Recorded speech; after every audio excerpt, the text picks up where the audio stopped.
मागच्या 17 दिवसांपासून इराण अक्षरशः जळतोय. इराणमध्ये जे आंदोलन सुरू झालं होतं, या आंदोलनानं आता इतका पेट घेतलाय आणि इराणच्या सरकारनं देखील इतकं सिरियसली हे आंदोलन घेतलंय, की तिथल्या लोकांची अक्षरशः कुत्र्याची मौत ज्याला म्हणतात ना, अशा पद्धतीने त्यांना मारलं जातंय.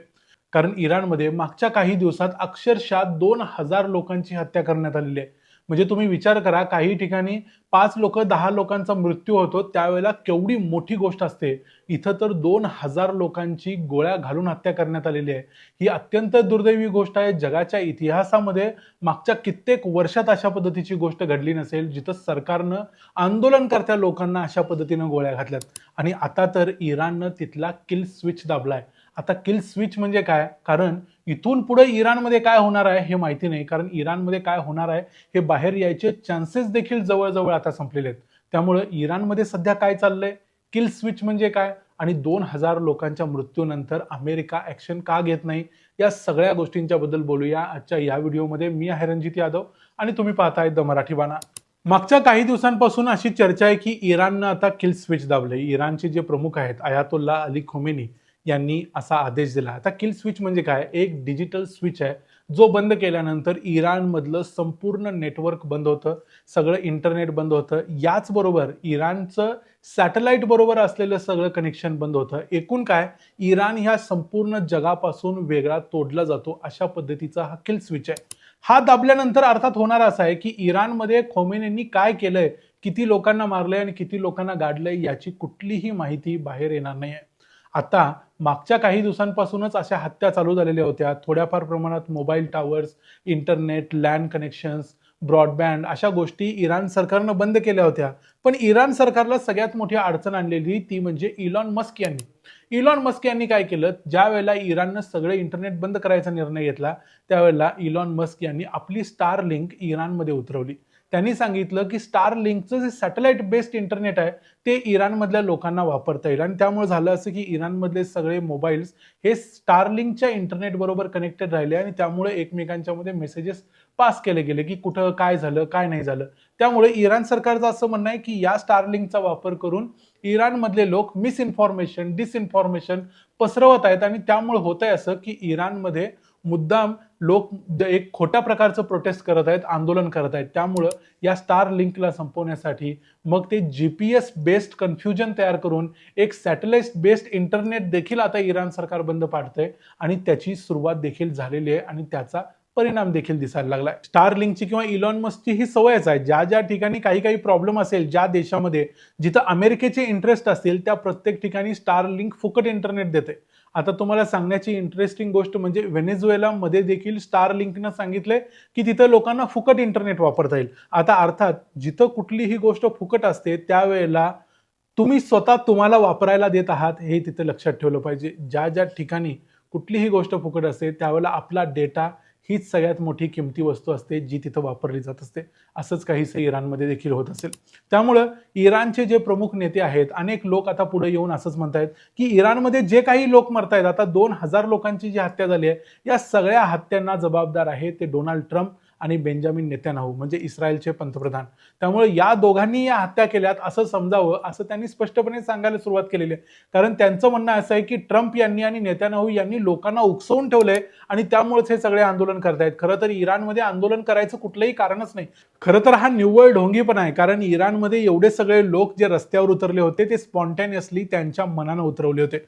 अर्थात प्रत्येक अशा कुठल्याही स्पॉन्टेनियस गोष्टीच्या मागं थोडाफार प्रमाणात अमेरिकेच्या सीआयएचा हात असतो, ही गोष्ट वेगळी. ही गोष्ट काय आपण मान्य केली न मान्य केली तरी त्यामुळे फरक पडत नाही. पण इथं झालंय असं की इराणमध्ये आतापर्यंत 1850 लोक जे आंदोलन करत होते ते मारले गेले. त्याशिवाय जे तिथली मिलिटरी आहे किंवा IRGCचे काही गार्ड्स आहेत ते देखील मारले गेलेले आहेत. अशा पद्धतीनं 2,000च्या वर आकडा गेलाय. आणि आता इराण एकदा जगापासून आयसोलेट झाला की मग इराणमध्ये किती लोकांना मारलं जाईल याची गणती होणार नाही. कारण इराणमधले जे रस्त्यावरचे सीन्स तुम्ही बघितले, इराणच्या रस्त्यावरती ठेवलेले मृतदेहांचे जर खच बघितले, त्याचे काही व्हिडिओ किंवा फोटो देखील स्क्रीनवर दाखवता येत नाहीत अशा पद्धतीचे. हे सगळं जर बघितलं तर तुम्हाला अक्षरशः धक्का बसेल. कारण अशा पद्धतीनं कुणाला मारलं जाणं ही अत्यंत दुर्दैवी गोष्ट आहे. बरं, हे सगळं होत असताना डोनाल्ड ट्रम्प यांनी अगोदरच सांगितलं होतं की आम्ही लॉक्ड अँड लोडेड आहोत, आम्ही कधीही इराणवर हल्ला करू शकतो आणि अजूनही ते असंच म्हणतायत की आम्ही लॉक्ड अँड लोडेड आहोत, आम्ही तयारच आहोत, help is coming your way, म्हणजे आमची मदत तुमच्या मार्गावर येतच आहे. आणि त्याच वेळेला डोनाल्ड ट्रम्प हेही सांगतायत आंदोलनकर्त्यांना की तुम्ही तुमचं आंदोलन चालूच ठेवा, तुम्ही तुमचं आंदोलन थांबवू नका.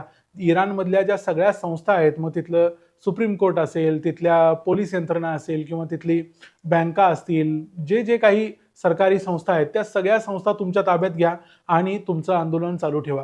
खरं तर डोनाल्ड ट्रम्प यांना आंदोलन चालू ठेवा असं म्हणणं सोपं आहे, पण 2,000 सामान्य माणसं, 2,000 जीव जाणं ही काही साधी गोष्ट नाही. त्यामुळे हे आंदोलन कितपत टिकेल किंवा कितपत हे आंदोलन अजून पुढे चालत राहील याच्याबद्दल आता जरी शंका असली तरी डोनाल्ड ट्रम्प यांचं म्हणणं आहे की आम्ही लवकरच मदत करणार आहे. खरं तर त्यांनी 5 जानेवारीला सांगितलेलं की आम्ही मदत करणार आहे. आज जवळजवळ 14 जानेवारी आली तरी ही मदत कोणत्याही प्रकारे केलेली नाही.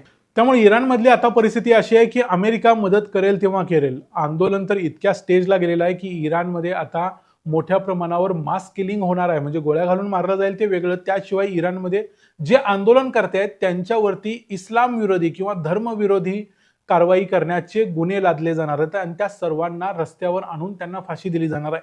म्हणजे यामध्ये किती लोक असतील? साधारणतः आतापर्यंत 16,784 लोकांना इराणच्या पोलिसांनी अटक केलेली आहे आणि जेलमध्ये ठेवले. म्हणजे एवढ्या लोकांच्या वरती कदाचित ही कारवाई केली जाऊ शकते. त्यांना पब्लिकली हँग केलं जाऊ शकतं, म्हणजे पब्लिकली फाशी दिली जाऊ शकते.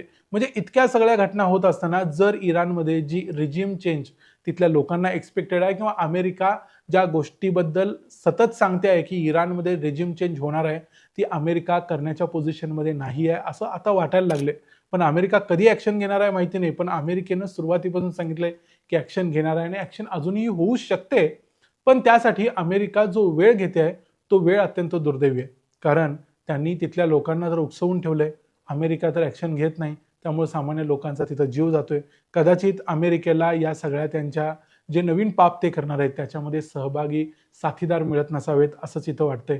इस्रायल सोडला तर आजूबाजूचे जे मिलिटरी बेस आहेत कुवेतमध्ये, कतारमध्ये, इराकमध्ये, त्या मिलिटरी बेस वापरण्यासाठी तिथल्या सरकारांच्या परमिशन्स असतील, काही असतील, इतर काही गोष्टी असतील. कारण इराणनं जर पलटी हल्ला केला तर त्यामध्ये अमेरिकेचं किंवा त्या त्या देशांचं देखील नुकसान होऊ शकतं. त्यामुळे या सगळ्या गोष्टींच्यामुळं अमेरिका पुन्हा पुन्हा विचार करते आहे, कॅल्क्युलेटेड डिसिजन घेते आहे आणि त्या सगळ्यामध्ये इराणमधले हजारो लोक, निरपराध लोक मरतायत. ही अत्यंत दुर्दैवी गोष्ट आहे. इराणमधली ही सगळी परिस्थिती आम्ही तुम्हाला सांगितली. याशिवाय इराणमधली जी इस्लामिक रिजिम आहे त्याच्याबद्दल तुमचं काय मत आहे? ती कंटिन्यू झाली पाहिजे की ती थांबली पाहिजे? याबद्दल देखील तुमचं मत आम्हाला जरूर सांगा. व्हिडिओ आवडला असेल तर व्हिडिओला लाईक करा, चॅनलला सबस्क्राईब करा. पुन्हा भेटू पुढच्या व्हिडिओमध्ये. तोपर्यंत पाहत रहा द मराठी बाणा. जय हिंद, जय महाराष्ट्र.